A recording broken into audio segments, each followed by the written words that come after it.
سلامونه احترامات د ساندو چینل قدرمنو مینوالو نن به راسره زرشاد علي اوري زرشاد علي به راته خوږ ترنم کوي او د رسول صلی الله علیه وسلم صفات به بیانوي په خوږ غږ سره نو زرشاد علي خراله سرکلی درته وایو مینوال به ته نه پرېږدو غږ د مینوالو سره شریک کړه ډېره ډېره مهرباني آباد اوسئ ته چې پیدا شولې دنیا شولا رڼا حبیبا د پاک الله حبیبا زما آقا حبیبا ته چې پیدا شولې دنیا شولا رڼا حبیبا د پاک الله حبیبا زما آقا حبیبا وزما خکلی آقا او تا چی تشریف روڑو دنیا تا خوشحالی جوڑ شوا هر خواتا او تا چی تشریف روڑو دنیا تا خوشحالی جوڑ شوا هر خواتا دیر غم شیطان اکڑلا جڑا حبیبا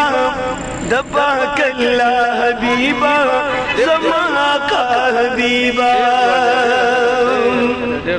و زما خکلی آقا او تچی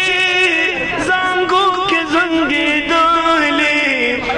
لکدن ور بزلی دولی او تچی زنگو کی زنگی دالی لکدن ور بزلی دالی او تپریختونی معشوقائی د مولا حبیبا د پاک اللہ حبیبا زما آقا حبیبا چی پیدا شلی دنیا شلا رڑا حبیبا د پاک اللہ حبیبا د پاک اللہ حبیبا وزما خکلی آقا او ہدایت شاپ زړه بیمار یم ستا د درتلو په انتظار یم او هدایت شاپ زړه بیمار یم ستا د درتلو په انتظار یم کال په کال کې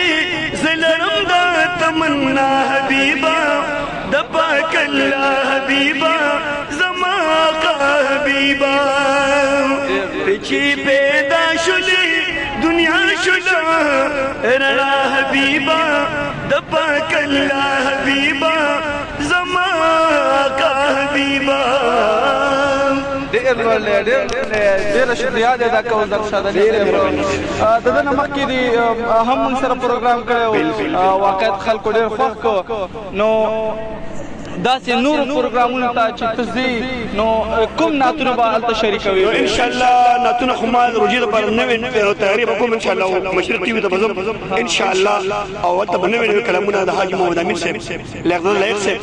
داسې ډېر ښه شاعران شته انشاءالله دا نظم دا نعت چې ستاسو کوري هغې ته څه پیغام لري چې نو زه کوشش کوم چې خپلو ماشومانو لپاره اکیډمي کې داخله والی او د حضور صلی الله علیه وسلم دا نعتونه نعت شریف دا حضور صفات دي او په کوي چې په ټولو کې دا راشي الله تعالی دې موږ دا خوبي راوړي چې موږ انشاءالله د حضور صلی الله علیه وسلم کلامونه او د الله تعالی صفات بیانونه خبره ده ډېره مننه شکریه دی دا کو په مخه دې زړې ګل ډېره مهرباني